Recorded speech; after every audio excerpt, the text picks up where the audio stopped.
Financial condition शेतकऱ्यांची weak होत चालली. त्याच्या पहिलं कारण आहे की आपण मानसिकरित्या गरीब होऊन गेलो. पहिले मनाने श्रीमंत व्हा, डोक्याने श्रीमंत व्हा, अपॉर्च्युनिटीज शोधण्याचा विचार करा, हा सगळ्यात महत्वाचा मुद्दा आहे. आणि मग जर पाऊल टाकलं तर नक्कीच पोहोचतो माणूस तिथं. मला केदारेश्वरला इथून जायचं असेल तर मी पहिलं पाऊल तर उचललंच पाहिजे ना.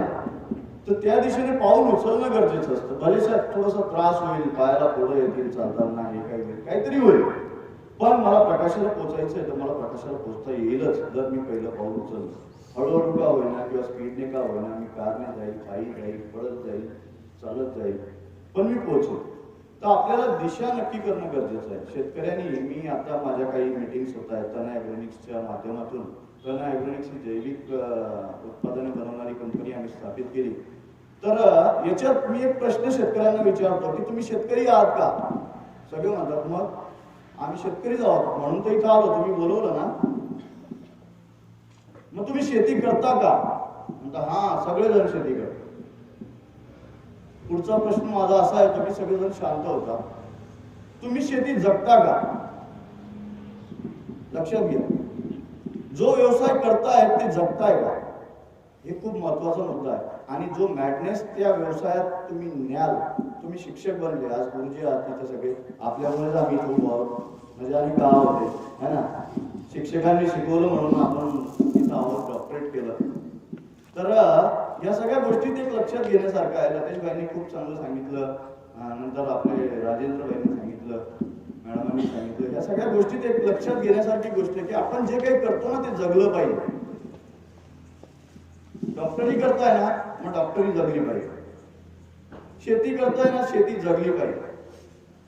मी रेग्युलरली एक उदाहरण देतोय. आपल्या गावात दुर्दैवाने एखाद्या कुटुंबात एखादं मूकबधीर पोरग जन्माला आला, ठीक आहे. तर हे मूकबधीर पोरग जे आहे, हळूहळू त्याच्या आईला पहिल्या 1 महिन्यात ती आई सेट होते त्याच्याशी.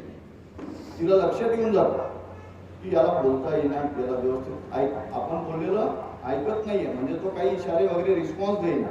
तिथून कळायला लागतं की हा मूकबधीर पोरगा आहे. आणि मग हळूहळू त्याचे वडील, त्याचे भाऊ बहिणी त्या मूकबधीर पोराशी मॅच व्हायला लागतात. ते कळायला लागतं की बुवा नाही, तो काय म्हणतो, पाणी मागेल, दूध मागेल, है ना, जम्माने मागेल. हळूहळू तो मोठा होतो. आणि जसा तो घराबाहेर पडायला लागतो तसं शेजारी पाजारी गावातले लोक, नातेवाईक ही त्याची भाषा समजायला लागतात. बरोबर. म्हणजे काय हो, तो मूकबधीर जो आहे तो व्यक्ती त्याचं जीवन जगतोय, तो तुमचं जगतोय का? नाही. तो त्याच्या स्टाईलमध्ये जगतोय, त्याला जेवढं काही एक्सप्रेस करता येतं ते करतोय. पण तुम्ही लोक त्याच्याशी त्याचं जीवन जगायला लागतात. कारण काय, तर त्याला सुविधा व्हावी, त्याला काही प्रॉब्लेम्स असतील ते आपण कळून घ्या. बरोबर ना.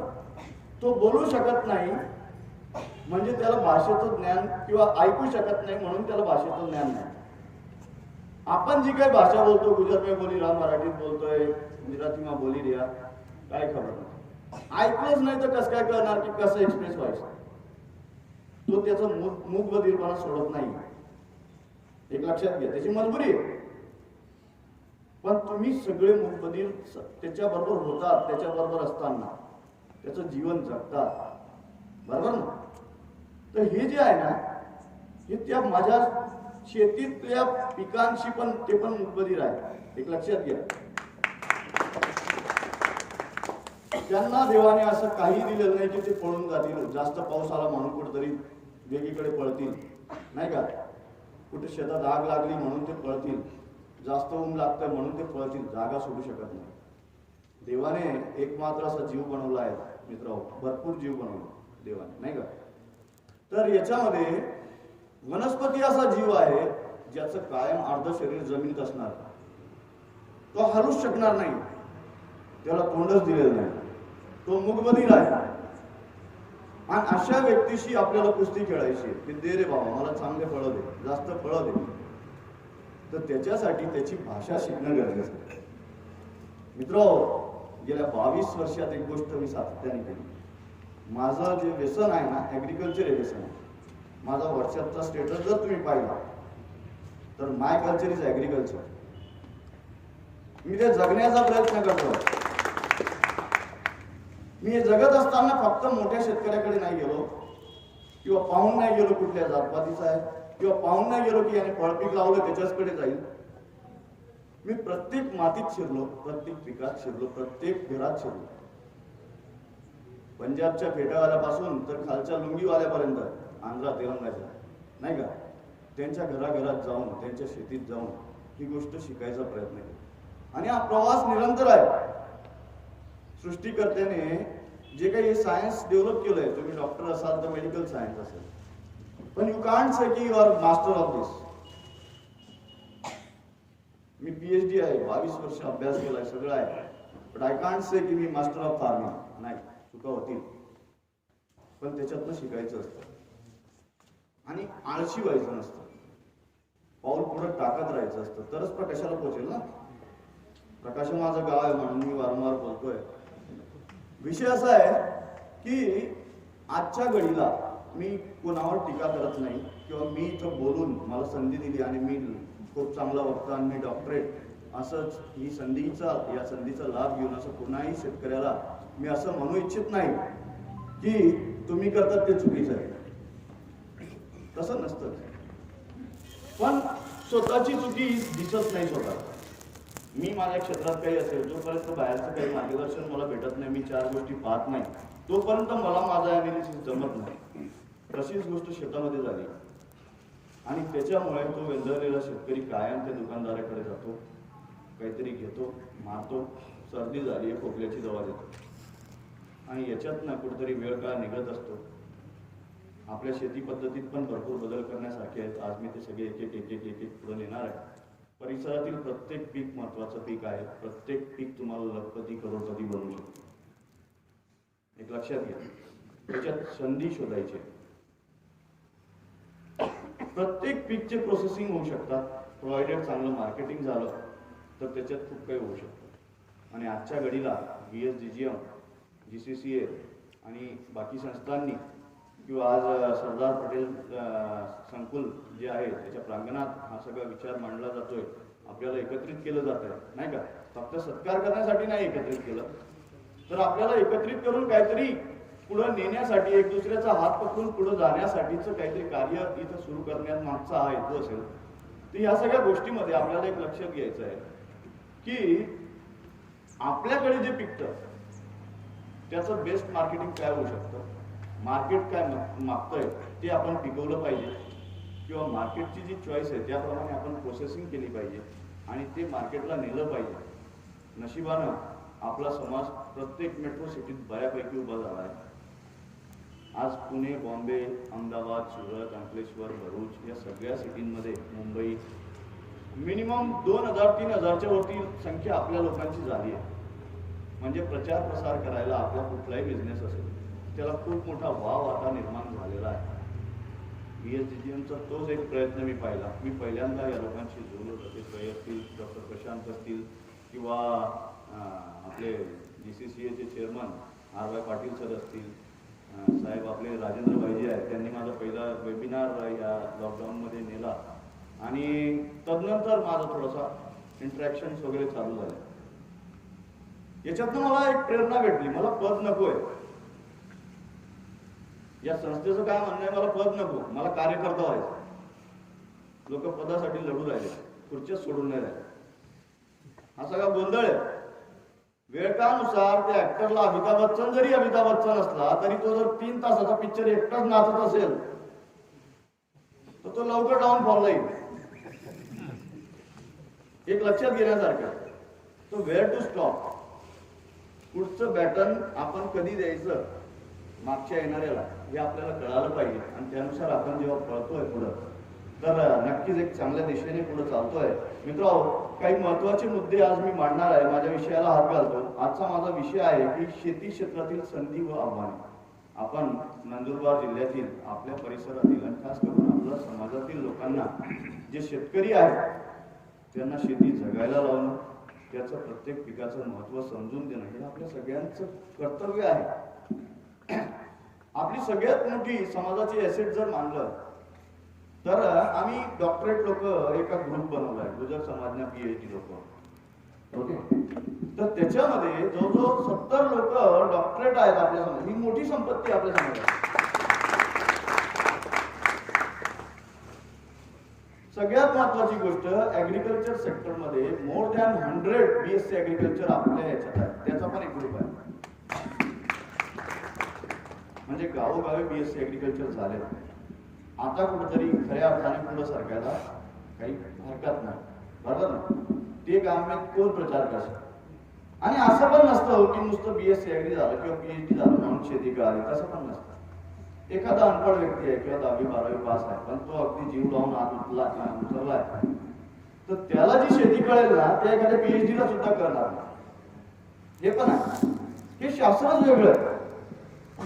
कृषी ही एक वेगळी संस्कृती आहे आणि ती जगली पाहिजे. आलं लक्षात.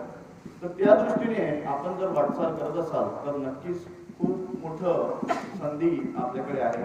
आपल्याकडे होत असलेले पिकं जे आहेत, कॉटन म्हणजे कापूस आहे, गहू आहे, हरभरा आहे, तूर आहे, मूग आहे, पपैया आहे, मेलॉन्स म्हणजे आपले टरबूज खरबूज आहेत, त्यानंतर केळी आहे, मिरची आता बऱ्यापैकी लोक करायला लागले, सोयाबीन खूप मोठ्या प्रमाणात आपले लोक करतात.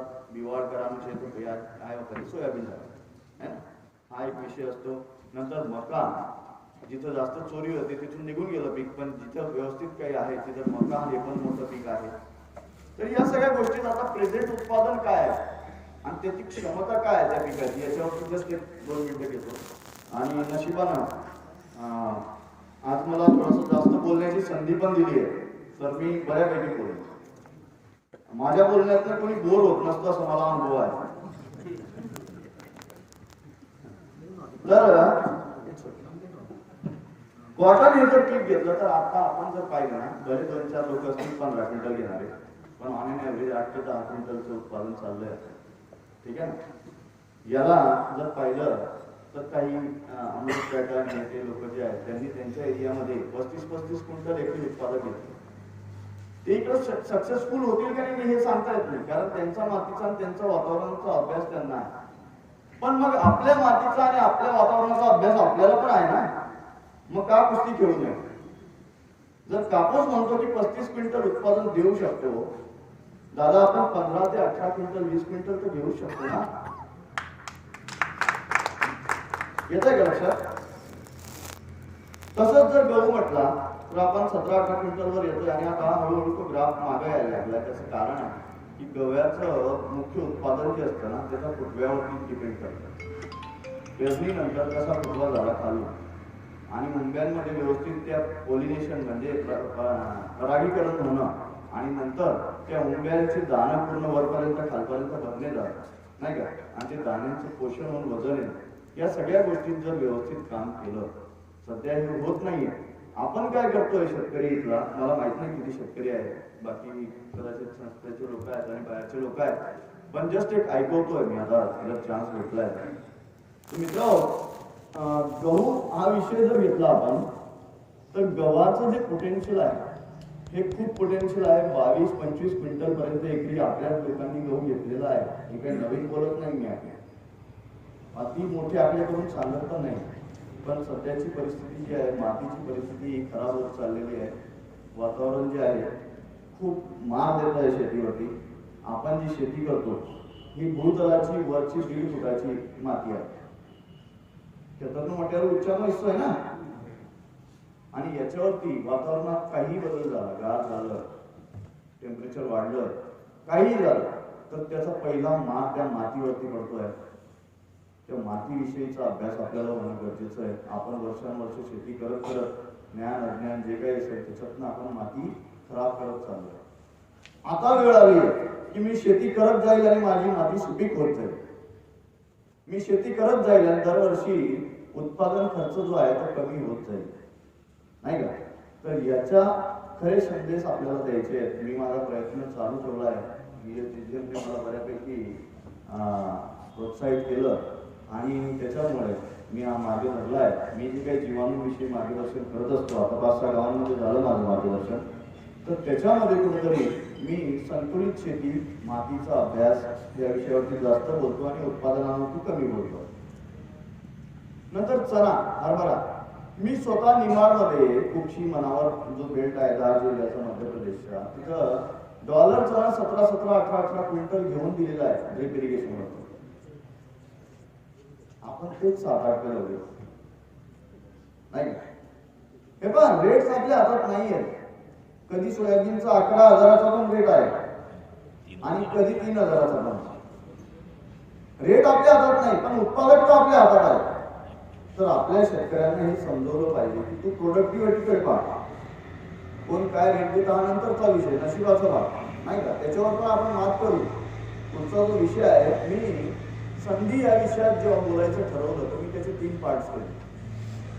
पहिला विषय प्रोडक्शन मधल्या संधी, दुसरा विषय म्हणजे प्रोसेसिंग मधल्या संधी आणि तिसरा विषय म्हणजे मार्केटिंग मधल्या संधी. तर आज हा प्रोडक्शनचा आता मी सुरुवात करतोय, नंतरचा विषय प्रोसेसिंगचा असेल. तर या सगळ्या गोष्टी आपण जर पाहिलं तर हरभरा जो आहे कुठंतरी 10-12 क्विंटल तर घेतला पाहिजे. मग जर आपण म्हणू की मजुरी वाढते, अरे बाबा महागाई तर सगळीकडेच वाढली, त्यांना पण पेट्रोल लागतं, त्यांना पण जेवायला लागतं, त्यांना पण साबू लागतो, सगळीकडे जीएसटी हे ते सगळं लागलंय ना. मग आपण त्यांना माणूस म्हणून का वागत नाही, नोकर म्हणूनच का वागवतो? त्यांच्या जीवनाचा अभ्यास का करत नाही आपण की कसे जगत असतील? कधी 100, 200, 500 रुपयात ते व्हिडिओ घालून पाहतो, फटकन मेसेज येतो की तुम्हाला रिचार्ज कराच पाहिजे, लगेच 500चा मागतो नाही का. आपलं जीवन हे आपलं जीवन आहे, मग त्याचं जीवन पण महाग होत चाललंय ना, कुठतरी त्याला पण फटका बसतोय ना. तो परिस्थितीला एक्सेप्ट करून आपल्याकडे एकच रस्ता आहे, लढत राहणं आणि उत्पादन वाढ करून घे. येत आहे लक्षात? तर याच्यात कुठेतरी हरभरा जो आहे हा 15 क्विंटलच्या आसपास, 12 क्विंटलच्या आसपास आपण घेतला पाहिजे. त्याच्यासाठीच्या टेक्नॉलॉजीज आहे, प्रत्येक मातीची वेगळी टेक्नॉलॉजी आहे. त्याच्यावरती शेतकऱ्याने स्वतः, मालकाने आणि बाहेरचे एक्सपर्ट्स यांचा समन्वय साधून काहीतरी स्वर्ण मध्य काढला पाहिजे. तर हा एक प्रयास मी आता सुरुवात केलेली आहे. आतापर्यंत कसं होतं की पीएचडी झाल्यानंतर थोडंसं पोझिशन पण हायर देत जातात कंपन्यांमध्ये नाही का, जास्त शिकलाय म्हटल्यावर ते पोझिशन्स वाढत जातात आणि मग ते काय करतात, पैसा देतात म्हणून पूर्ण फार सांडे बी घेतात, वनडे बी घेतात, दिवाळी बी घेतात, दसरा बी घेतात, सुट्टीच राहू देत नाही. तर आता कुठेतरी जे आहे, मी जेव्हा ठरवलं की मला नोकरीच नाही करायची, माझा एक व्यवसाय मी स्वतः सुरू केला अंकलेश्वरमध्ये, मारवाडचा सोल्युबल फर्टिलायझर्स वगैरेचा, मायक्रोन्यूट्रिएंटचा, आणि इथं लॅबोरेटरीमध्ये मी सहयोग देतोय. तर याच्यात मी माझा वेळ डिसाईड करतोय.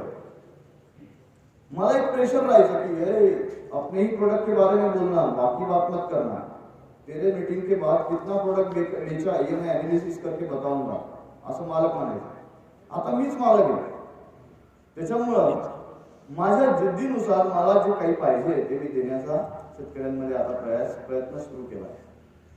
दुसरी गोष्ट, आपण जे आहे पपया घेतो. मित्र की यावर्षी पपईची हालत खूप खराब झाली. आपण म्हणतो ना की वा શું કરી રહ્યા, એટલા એકર शेती કરી राहतील શું કરી. तसं नसतं. कुठंतरी ज्ञानाचा अभाव आहे, परिस्थितीचा अभाव आहे आणि हे मोकळी कबड्डी हो, उघडी कबड्डी आहे. येतंय का लक्षात? शेत तुमचं उघड आहे आणि ह्या गोष्टीमध्ये कोणीही मार देतो, वातावरण मार देईल, कोणी कोयता मारून जाईल, कोणी काय करून देईल नाही का. या सगळ्या गोष्टीत तो लढतोय. आपल्याला त्याचं मनोबल वाढवायचं आहे, हे लक्षात घ्यायचंय. आपण बाहेर शिकतो, सगळं काही करतो, आपल्याला जे कॉन्ट्रीब्युट होईल 50 रुपये तर 50 रुपये, पण आता कॉन्ट्रीब्युशन, त्याला सपोर्ट, इथल्या व्यावसायिकाला मार्केट दाखवणं, या सगळ्या गोष्टी आपल्याला करायला लागणार आहेत. मित्रांनो, केळीमध्ये आपल्या पपयामध्ये जर पाहिलं तर आता आपण 20-25 टनावरती खेळतोय.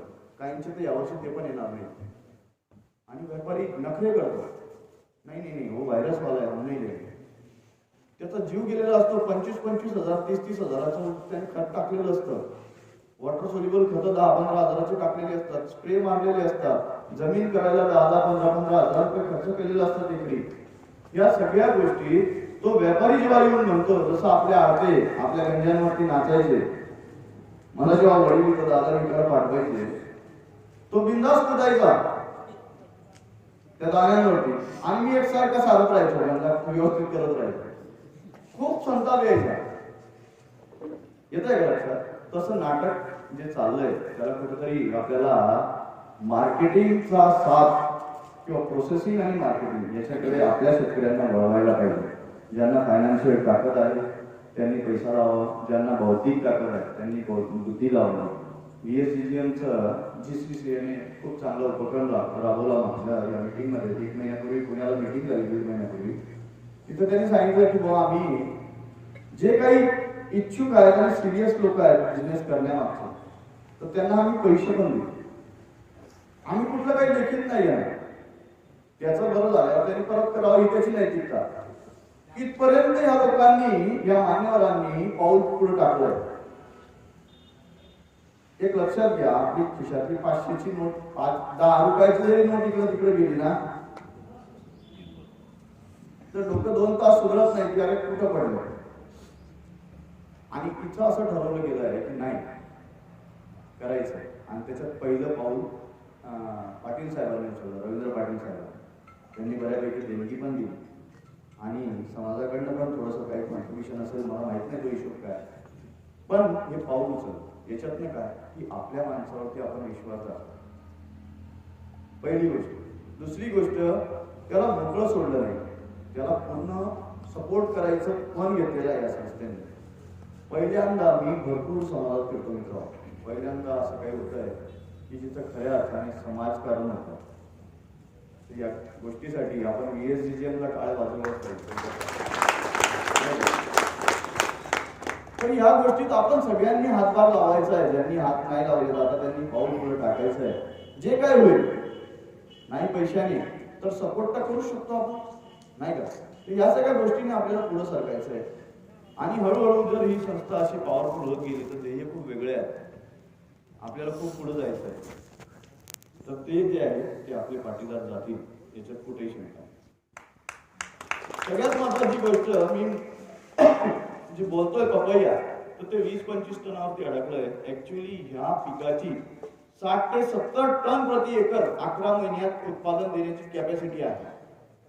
एक लक्षात घ्या, 60 ते 70 टन कॅपॅसिटी आहे त्या प्रोडक्शनची एका एकर पपईची. पण आपण किती घेतोय? 20-25. काही चांगले लोक आहेत ते 30-35 वरती गेले. म्हणजे सुशिक्षित किंवा त्या विषयातले एक्सपर्ट लोक शेतकरी ते थोडं 30-35 वर गेले. माझं असं म्हणणं आहे की 35-40 उत्पादन निघण्यासाठी आपण कायमस्वरूपी पुढे चालत राहावं. उगाच 50 एकर जमीन केली त्यापेक्षा मी 10 एकरात काय करू शकलो चांगलं, याच्याकडे फोकस करून जर आपण पुढे सरकलो तर आपली आर्थिक बाजू व्यवस्थित होईल. दुसरी गोष्ट, उत्पादकता वाढेल, क्वालिटी वाढेल आणि मार्केटिंगला एक वेगळा स्वरूप येईल. ठीक आहे. तसंच मिरचीमध्ये आहे. मिरची हे जे पीक आहे 35 ते 40 मेट्रिक टन हिरवी मिरची निघू शकते एकरी. आपण 15-20 मेट्रिक टन घेतोय वायदा साईडवर, नाही का, उघडा आला. तर हे जे आहे कुठेतरी थांबलं पाहिजे. प्रत्येक गोष्टीला उत्तर आहे निसर्गात, आपण ते शोधलं पाहिजे आणि पुढे सरकलं पाहिजे असं मला नक्की वाटतं. त्याच्यात माझ्याने काही होत असेल, माझ्या प्रवासातनं मी काही शिकलो असेल ते देण्याचा मी नक्कीच प्रयत्न करत. बऱ्यापैकी शेतकरी ऍडव्हान्स शेती करतात, त्यांना बऱ्यापैकी नॉलेज आहे. आपल्या परिसरातील केळी सुद्धा एक्सपोर्ट व्हायला लागली आहे, मिरची एक्सपोर्ट होते. तर या सगळ्यांनी आपलं जे आहे योगदान देऊन समाजातील प्रत्येक शेतकऱ्याला कसं पुढे नेता येईल याचा आपण विचार करायचा आहे. सगळ्यात मोठी गोष्ट जी आहे की एखादी गोष्ट जर आली, समजा मिरची पिकवायला लागली तर सगळेच मिरचीकडे वळतात. हा जो प्रॉब्लेम आहे हा समजला पाहिजे. आपण सगळेच जर एकाच व्हरायटीकडे, एकाच मिरचीकडे वळालो, हिरवी, लंबी, काळी मिरची, जरा डार्क ग्रीन, मरचू जे एक्सपोर्ट ठरले तर सगळेच पळतो. ती समज जी आहे ती कुठेतरी चुकीची आहे. ती समज कुठेतरी चुकीची आहे. माझ्या मते मी BSc अग्रीला असताना पहिल्या सेमिस्टरला जो ॲग्रोनॉमी म्हणून पीक शास्त्र म्हणून जो कोर्स होता त्याच्यात शिकवलं गेलं divide your land into multiple crops. म्हणजे काय की मी जर काही 2 पिकं घेत असेल पावसाळी पिकं, तर ते जे आहे मी कसं जास्त याच्यात, माझ्याकडे 10 एकर जमीन आहे, मी नुसता कापूस लावून नाही चाललो पाहिजे. मी 10 एकराचे मिनिमम 3 तुकडे केले पाहिजे, नाही का. समजा मला कापूसच लावायचा तर मला 2 व्हरायट्या अशा पाहिजेत ज्या मी जाणून आहे किंवा माझ्या गावातील शेतकऱ्यांनी चांगलं उत्पादन घेतलं आहे. आणि तिसरी व्हरायटी जी आहे ती नवीन काहीतरी चांगलं आलंय म्हणून ट्राय करायला घेतली पाहिजे. तर तुम्ही बॅलन्स करा. सगळ्यात महत्वाची गोष्ट, आपल्या समाजाचं कुठं चुकतं असं मला वाटतं. आजचं हे माझं मंतव्य आहे, ते सत्य असू शकतं जसं नाही, पण आपल्या खिशात जो आहे ना पैसा दोनचदा येतो आहे. कापूस विकल्यावर म्हणजे साधारण दिवाळीच्या काळात आणि उन्हाळ्यात गहू वगैरे जो असतो तो एंडचा जो सीझन असतो, उन्हाळ्याचा सीझन तो एंड होते तेव्हा ही सगळ्यात घातक गोष्ट आहे. त्याच्यामुळे आपल्याला कर्जबाजारी व्हावं लागत आहे, आपल्याला बँकांकडे जावं लागतंय, अधिकारी फिरवतायत, सावकार फिरवतायत नाही का. तर आपल्याकडे आपली जमिनीचं विभाजन असं करा की जिथं आपल्याला 2-3 महिन्यात काहीतरी रोटेशन चालू होईल अशा पिकांचा आपल्याला लागवड करावी लागणार आहे. हे जर केलं तर आपल्याला हात पसरावे लागणार नाही. आपण समृद्ध होऊ या गोष्टीकडे आपल्याला वळावं लागेल. इथून गेल्यावरती घरचे जे शेतकरी बंधू आहेत त्यांना हा मेसेज जर तुम्ही पोहोचवू शकले तर सगळ्यात चांगलं आहे. बरोबर. नंतर तेच पिकं जी आहेत त्याच्या पलीकडे जाऊन आपण वेगळी पिकं ज्यांना प्रोसेसिंगचं खूप मोठं महत्व आहे, फळ पिकं असतील ते आपण इंट्रोड्यूस केले पाहिजे. नाही प्रोसेसिंग तर रॉ फ्रूट म्हणून खायला. आता मोसंबी जर आपल्या एरियात जर बऱ्यापैकी व्हायला लागली 5-50-100 एकर तर प्रत्येकाला मोसंबी खायची ना दादा. इथंच मार्केट आहे ना. नंदुरबार जिल्हा, या नंदुरबार जिल्ह्याचं मार्केट पोटेन्शियल जर पाहिलं तर 20 लाख जनतेचं नंदुरबार जिल्हा आहे. आजची संख्या लोकसंख्या 20 लाख तोंड आहेत तुमच्याकडे. कशाला बाहेर पडत नाही का. अपॉर्च्युनिटी ओळखा आणि पुढे सरका. तर ही जी गोष्ट आहे आपल्याला समजून घ्यावी लागेल. आपण लिंबू या पिकाचं लागवड करू शकतात. कारण लिंबू हा पीक मी याच्यासाठी बोलतोय की संत्रावर्गीय किंवा हे जे पीक आहे लिंबू वर्गीय त्याच्यात संत्रा, मोसंबी आणि लिंबू आला ऍसिड आहे, तर याच्यामध्ये संधी जास्त आहे. याचे कारण तुम्हाला सांगतो की याला प्रोसेसिंग पण आहे. दुसरी गोष्ट की याची लागवड जिथं जिथं झाली तिथं आता एकरेज कमी व्हायला लागले. जसं आंब्याचं झालंय. वलसाड जिल्ह्यातला सगळा आंबा जो आहे नवसारी जवळचा किंवा हा जो बारडोली रोडचा जो आंबा आहे हळूहळू कापायला लागले. इंडस्ट्रीज हे यायला लागलं. मग याच्यात काय होणार की तिकडचं एकरेज कमी होत आहे, तर मग चान्स कोणाला आहे? आपल्याला. बेस्ट पार्ट काय आहे की आपल्याला मार्केट जवळ आहे नाही का. आपले 20 लाख सोडून द्या नंदुरबार जिल्ह्यात, तिकडे करोडो लोक पडले ना. अख्ख्या जगाचे लोक गुजरातला काम करायला येऊ राहिले. मग या सगळ्या गोष्टीत आपल्याला ती अपॉर्च्युनिटी शोधता आली पाहिजे. लिंबू पिकामध्ये आपण आता असं नाही राहिलं की दरवेळेस लिंबू घ्यायचा आणि पिळायचा. लिंबू प्रोसेसिंग करून घेतला तर बॉटलमध्ये लिंबूचा रस भरून घेतला ना तुम्ही तर पाहिजे तेव्हा टिप टाकून घेतलं झालं का. प्रत्येक वेळेस लिंबू कापणं हा प्रकार बंद झाला तर कुठेतरी आपण त्या दिशेने पुढे वाटचाल करू शकतो. दुसरी गोष्ट नुसता लिंबू कापण्यासाठी, खाटं लागण्यासाठी, आंबट लागण्यासाठी नाही तर त्याचे भरपूर आपण प्रोसेसिंग करू शकतो. खास आपण गुजराणाचे लोक आहोत. आपण जे आहे लिंबू रायतू हा खूप मोठा प्रकार आहे. तुम्ही जर मंदिराची मिठाई फेमस करू शकत असाल तर लिंबूचं रायतं झालं नाही फेमस होणार नाही का. कोणीही खातो, कोणीच सोडत नाही लिंबूचं रायतं. एकही माणूस मला भेटणार आणि ज्याला आवडत नाही लिंबूचं लोणचं. तर हा जो प्रकार आहे आपण आपल्या अपॉर्च्युनिटीज ओळखल्या पाहिजे. पुढं स्वीट लाईन म्हणजे मोसंबी या पिकाला खूप मोठं महत्व आहे. शंभूदादांनी इथं शमशेरपूरच्या तिथं मोसंबी लावली होती. त्यांनी बऱ्यापैकी दरवर्षी भरपूर विकत होते. बरोबर. म्हणजे आपल्या क्षेत्राला ती लागवड अनुकूल आहे. मग पाऊल का टाकू नये. आणि चोरी विषय सोडून द्या. एक काळ येतो जिथं जे ब्रेक लागत नाही. तुम्ही जर घाबरत राहिले तर पाऊल टाकणारच नाही आणि वेळ कोणासाठी थांबणार नाही. आज मला कळत नाही की मी 46चा कसा होतो. वेळ हातातनं फटाफटा निघत चाललाय. पोरं खांदे वेळी व्हायला लागली, डोनेशन वाढली. गरबाना कार्यक्रम में बट्ठा 9 दाड़ा में 9 अलग ड्रेस जो है कोटी जोड़े बायले भी जो है हा खर्च भयानक होत चाललाय. याच्यात एकच मार्ग आहे, कमवा, थांबू नका. येतोय का लक्षात? थांबू नका, कमवा फक्त. जो होगा सो होगा. दुसरं जे आहे ऍपल बेर. ऍपल बेरला प्रोसेसिंगचं खूप मोठं चान्स आहे. 20 टन उत्पादन आहे हो. 8व्या महिन्याला ऍपल बेर सुरू होऊन जातं लागवडीनंतर आणि 20 टनापर्यंत उत्पादन आपण पुढच्या 2 वर्षानंतर घ्यायला लागून जातो एकरी. खूप मोठं प्रोसेसिंग आहे. खाणाऱ्यांनी रॉ खाल्लं तेवढं खाल्लं. 20-30 रुपये किलोने विका तुम्ही रॉ. नंतर प्रोसेसिंग कडे वळा. जॅम, जेली हे सगळं बनतं त्याच्यात. तर तिकडं आपण जाऊ शकतो. दुसरी गोष्ट, तीच गोष्ट पेरूची आहे. आपल्या परिसरात बामखेडा इथं बऱ्यापैकी पेरू लागवड झाली होती आणि ते आजही आपण शाळेमध्ये विकत घेऊन खातो. मग इकडून नंदुरबारवाला का विचारत नाही शाळेकडे, नाही का? तर हा जो प्रकार आहे, आपण शेतकरी आहोत, आपण कुठलीही पिकं करू शकतो आणि ते पिकं आपल्याला मानवता इथल्या वातावरणाला, इथल्या मातीला, तर आपण पुढे गेलं पाहिजे. कस्टर्ड ऍपल, आता आम्ही गुजरातून आलो अंकलेश्वरून. भीती होती की ते विकणारे चेंजले जातील का काय. इतके पार रस्त्यात अर्धे रस्ते देऊन बसलेले होते तळोजा आपल्याला, नाही का, खापर कवळी सगळं लोक. तुम्ही शहाद्याला पहा किती बसलेले आहेत. तर सीताफळ हे जर एवढं मोठं रॉ मटेरियल आपल्याकडे अवेलेबल आहे. मी पुरंदर तालुक्यात मी अभ्यास करायचो, त्यांना मार्गदर्शन करायचो सीताफळाच्या शेतकऱ्यांना. तर ते लोक काय करतात की बुवा जे मोठं फळ आहे ते क्विकली मार्केटला पाठवतात. 120-130 रुपये किलोने सीताफळ विकणार, बरोबर. आणि समजा ते विकलं नाही गेलं तर ते रिवर्स आणणार आणि त्याचा पल्प काढणार. ज्याची क्वालिटी नाही तो पण घरीच ठेवणार, त्याचा पल्प काढून घेणार. पाणीपुरीवाला असतो ना, तो प्लास्टिकचे ग्लोव्ज घालून पाणीपुरी देतो. ते प्लास्टिकचे ग्लोव्ज घालून ते घरच्या घरी जे आहे पल्प काढून घेतात आणि सरळ डीप फ्रीजला टाकतात, किंवा डीप फ्रीज नसेल तर कोल्ड स्टोरेजला भरून टाकतात. आणि ऑफ सीझनला सीताफळ रबडी, सीताफळ फ्लेवर आईस्क्रीम वाडीला वाला जो आहे वाजद्याचा, हा गुजरात वाजद्यामधला, तो भरपूर येतोय. मग आपण त्या दिशेने का वाटचाल करत नाही? आपल्याला शेती नाही करायची पहा सीताफळाची, तर करताय बिचारे आदिवासी बंधू. रेडी घेऊन टाका ना, प्रोसेस करून ठेवून द्या.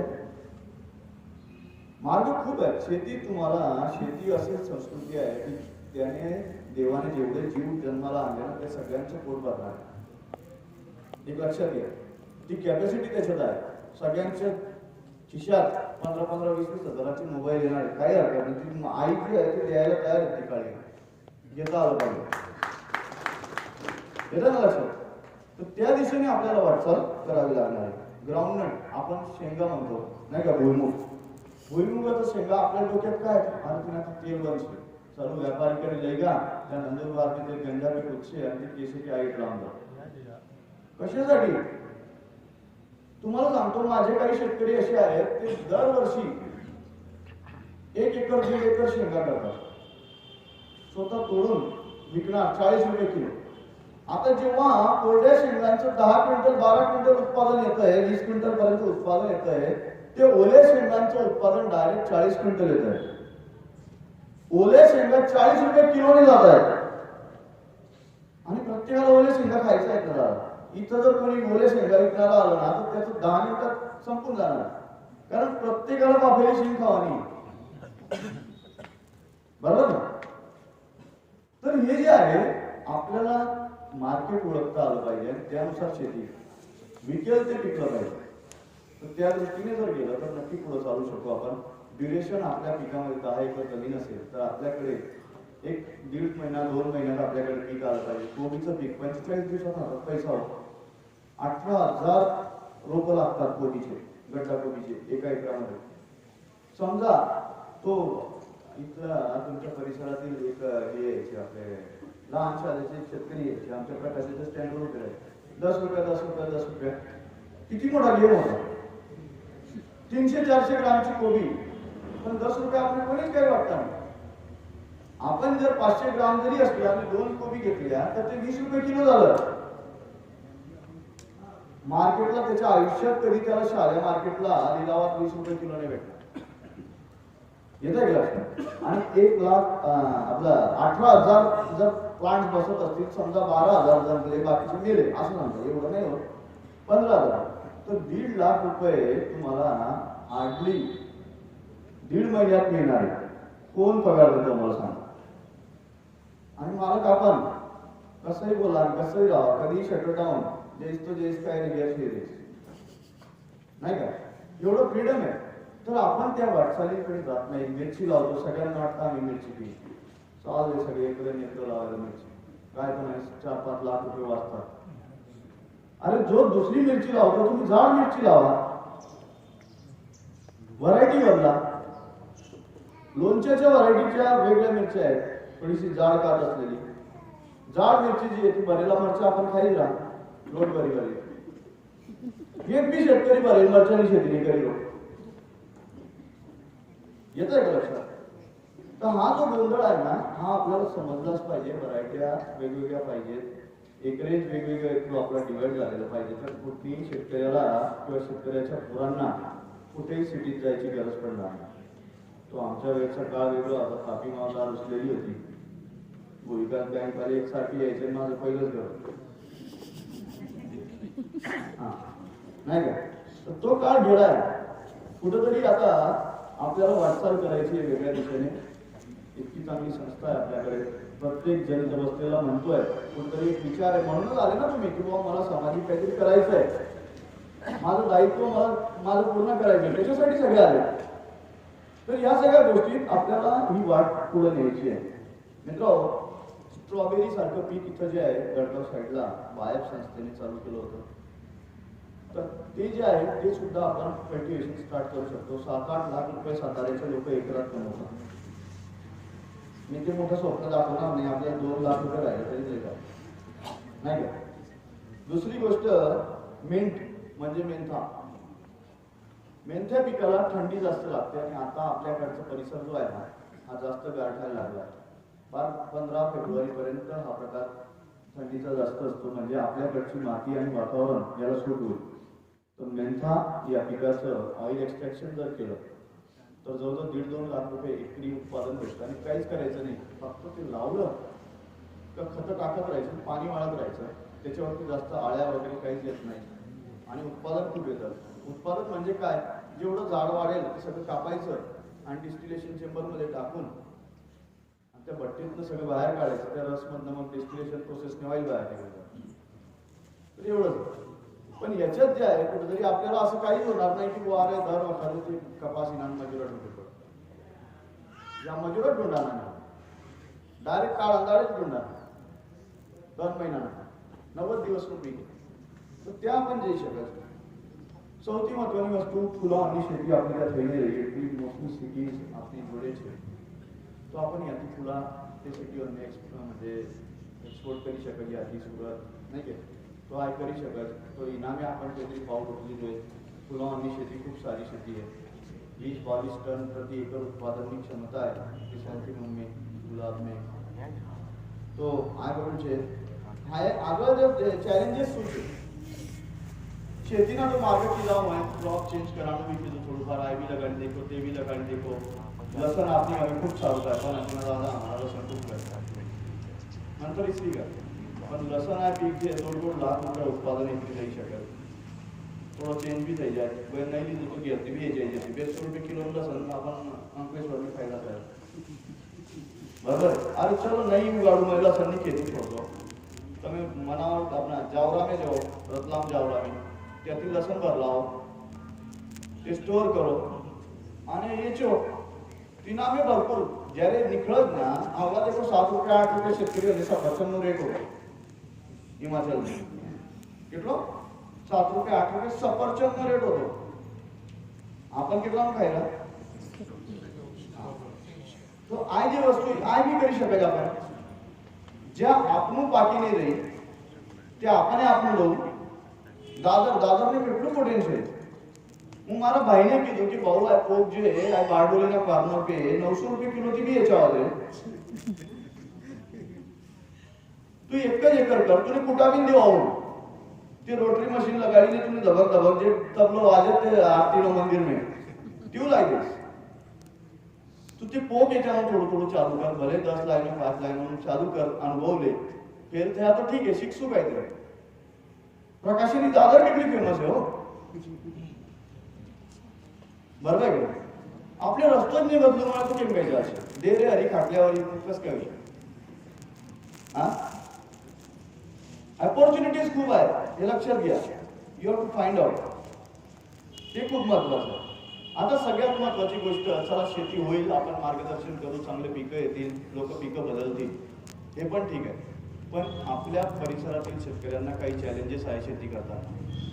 आणि त्याच्यावरती आपल्याला BSDGM असेल, माझ्यासारखे कार्यकर्ते असतील, आपल्याला सगळ्यांना मी विनंती करेल किंवा एक जस्ट मार्ग दाखवायचा प्रयत्न करेल की इथं काम होऊ शकतं. पहिलं लॅक ऑफ इन्फ्रास्ट्रक्चर.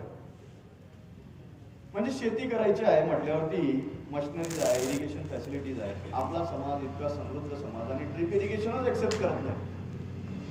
तुमचं नदीच्या वरती जे आहेत थोडेसे हुशार लोक आहेत, ड्रिप करायला लागले तर आम्ही तर तिथं अजून वेळी जाऊ.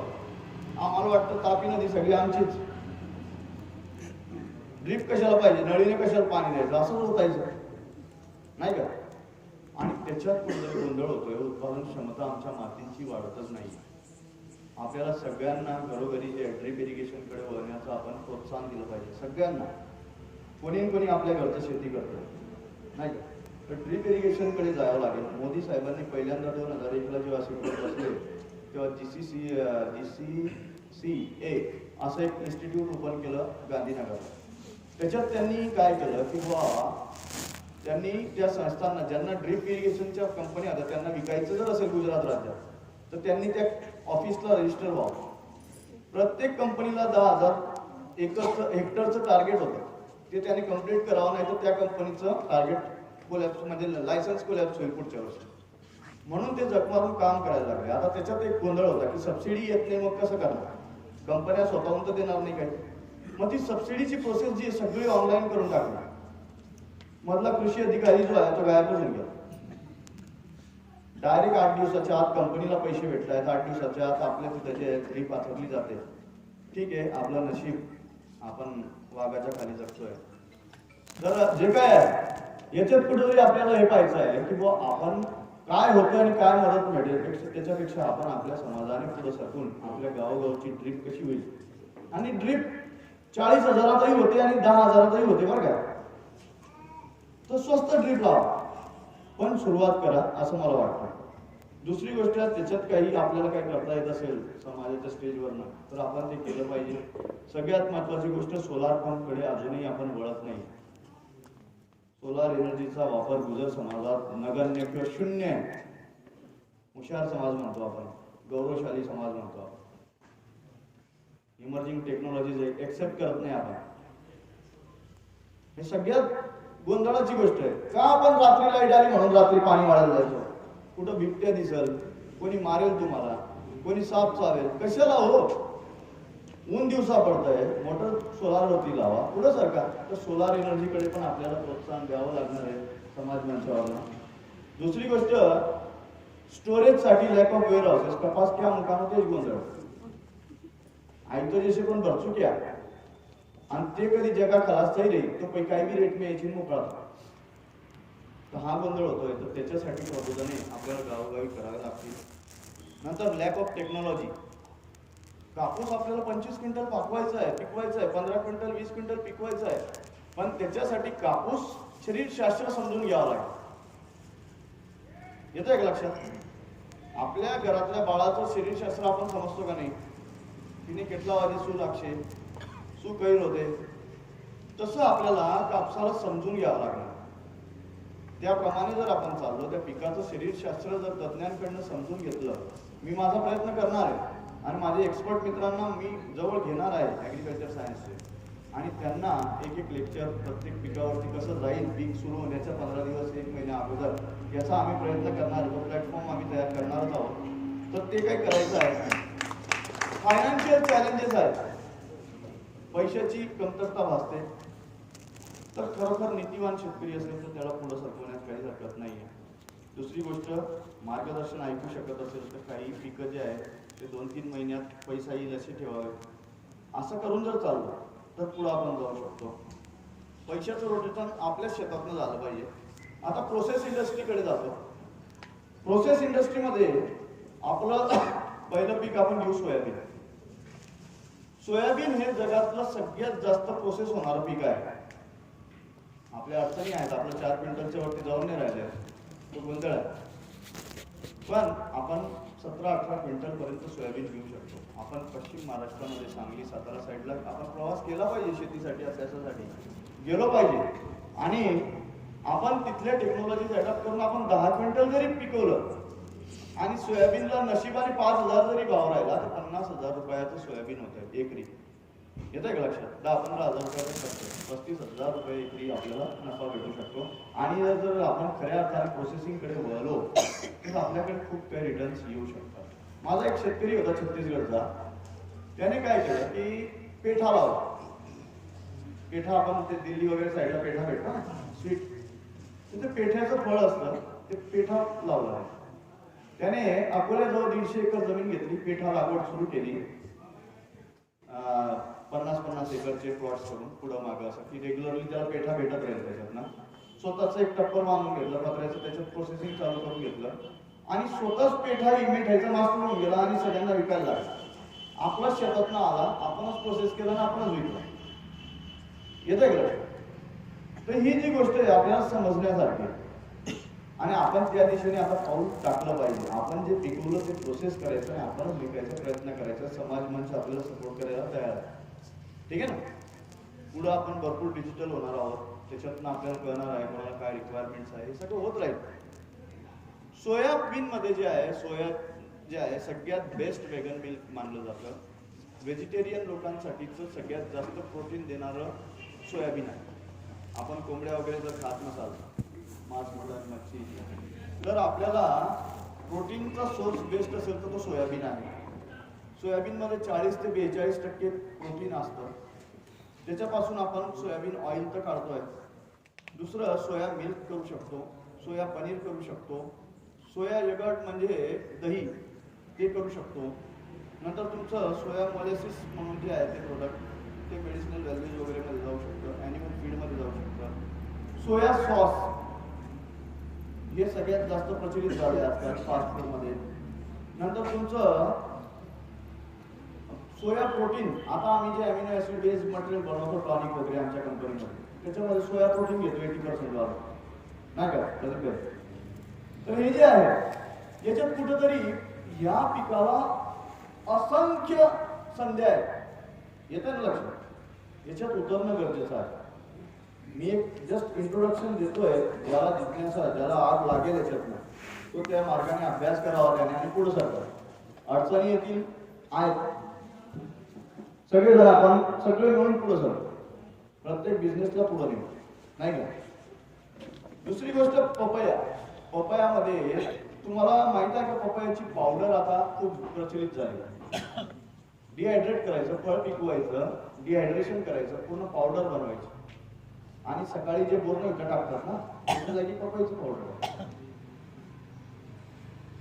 स्वीट पण आहे आणि विथ विटॅमिन्स आहे, विथ प्रोटीन्स आहे, विथ फायबर्स आहे. येतं का लक्षात? त्या चॉकलेट पेक्षा, त्या कॅडबरी पेक्षा नक्कीच हे चांगलं ना. तर असं भरपूर मार्ग आहेत. नंतर आता फ्रेश फ्रुट्स मध्ये आम्ही बार्कला गेलो होतो ना, बाबा ॲटॉमिक रिसर्च सेंटरला काही ट्रेनिंग घेतल्या आम्ही आमच्या लॅब विषय. तर त्यावेळेस या विषयात एक गोष्ट लक्षात आली की त्यांनी भरपूर अशा टेक्नॉलॉजी डेव्हलप करून ठेवल्या. त्याच्यात एक टेक्नॉलॉजी अशी आहे की फ्रेश फ्रूट क्यूब्स, म्हणजे तुम्ही आंबा कापला, फोडी जे आहेत त्या ठेवायच्या आणि त्या प्रोसेस म्हणजे त्या स्टोरेजच्या त्या प्रोसेस आहेत त्याच्यातनं पास आउट झालं का ते मार्केटला जाणार. आपण फ्रेश आंबा कधीही खाऊ शकणार. उन्हाळ्यातच आंबा भेटेल असं काही गरज नाही. आणि आपल्याला गुजर समाजाला कधीही रस दिला तर खातो आपण, नाही का? तर हे जे आहे हे प्रत्येकाचं आहे. पपयाच्या क्यूब्स, पपई पापडी, हे जे आहे हे भरपूर प्रचलित झालंय. पॅपाईन वगैरे ज्यांना फार्मास्युटिकल वगैरेला जायचं असेल तर त्याच्यात पॅपाईन वगैरे पण प्रोसेस करून करता येईल, तो पण एक मोठा मार्ग आहे. नंतर तुम्ही मिरचीमध्ये जर पाहिलं तर ग्रीन चिली पावडर याचा खूप मोठा कन्सेप्ट मार्केटला आलेला आहे. आणि ऍक्च्युली रेड चिलीपेक्षा ग्रीन चिली ही हेल्थ वाईज खूप चांगली आहे. हां, अँटीऑक्सिडंट आहे, अँटी डायबेटिक आहे, हेल्थ बेनिफिट्स खूप आहेत. तर ग्रीन चिलीला खूप मोठा वाव आहे. फास्ट फूड्समध्ये आपण जे डॉमिनोज आहे ते पाहतोय, तिथं कुठेतरी खूप मोठा वापर सुद्धा चालू झाला आहे. नंतर चिलीज मध्ये